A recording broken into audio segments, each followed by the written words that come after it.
عليكم السلام ورحمة الله وبركاته. كيف نستثمر 10 ذي الحجة؟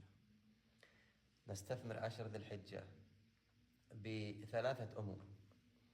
الأمر الأول الدعاء والابتهال إلى الله سبحانه وتعالى، لأن يا إخواني إذا لم يكن عون من الله للفتى فأول ما يجني عليه اجتهاده.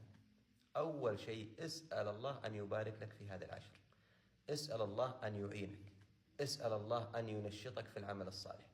ولذلك نبينا محمد صلى الله عليه وسلم كان يسأل الله العون على العبادة. اللهم أعني على ذكرك وشكرك وحسن عبادتك. إذا كان النبي عليه الصلاة والسلام يسأل الله جل وعلا العون على عبادته، فمن دون النبي صلى الله عليه وسلم من باب أولى.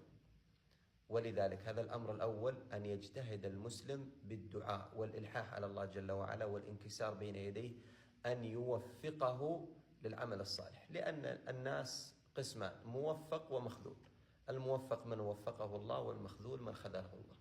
فاجتهدوا في الدعاء، ابتهلوا إلى الله، ادعوا الله، انكسروا بين يدي الله، ألحوا على الله جل وعلا أن يعينكم على هذه العشر المباركة العظيمة التي لا أعظم منها. الأمر الثاني التخطيط لهذه العشر. العشوائية ما تنفع، ما يكون الإنسان مبعثر، لابد من التخطيط. لأن الإنسان يا أخوة إذا لم يخطط فإنه يبدأ اليوم الأول أو الثاني متحمسا نشيطا ثم يفتر بعد ذلك. لكن لابد من التخطيط. ما المراد بالتخطيط؟ ما هي العبادات اليومية التي تفعلها قبل العشر؟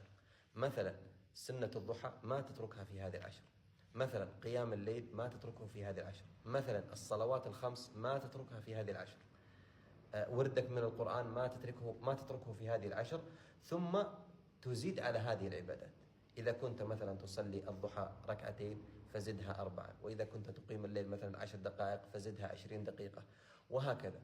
يعني يخطط الإنسان مثلا قراءة القرآن، كم يقرأ جزءا من القرآن في غير هذه العشر، كم يقرأ 10 صفحات، 20 صفحة، جزء، جزئين. يضاعف هذا الورد في هذه العشر المباركة، لأنها أيام عظيمة وأيام نشاط واجتهاد. الأمر الثالث ونختم به هو الضغط على النفس وإجبارها على العمل الصالح. لأن النفس يا إخوة ما تأتي طواعية على العمل الصالح. النفس لا تطاوعك، لا تنساق معك، لا تنقاد معك على العمل الصالح، لأنها لا تحب العمل الصالح وملولة، تمل من العمل الصالح. ولذلك لابد من جهادها، لابد من إجبارها، لابد من إرغامها على العمل الصالح. ولذلك أحد السلف يقول: ما زلت أقود نفسي إلى الله وهي تبكي حتى سقتها إلى الله وهي تضحك. فلا بد من المجاهدة. والدين كله كما قال ابن القيم: الدين كله مركب على مخالفة الهوى. لا بد أنك تخالف هواك في هذه العشر وفي غيرها، تخالف هواك في طاعة الله جل وعلا. والنبي صلى الله عليه وسلم يقول: حفت الجنة بالمكاره. أسأل الله سبحانه وتعالى أن يعيننا وإياكم على العمل الصالح والاجتهاد، وأن يفتح لنا باب القبول في هذه العشر، إنه جواد كريم. والسلام عليكم ورحمة الله وبركاته.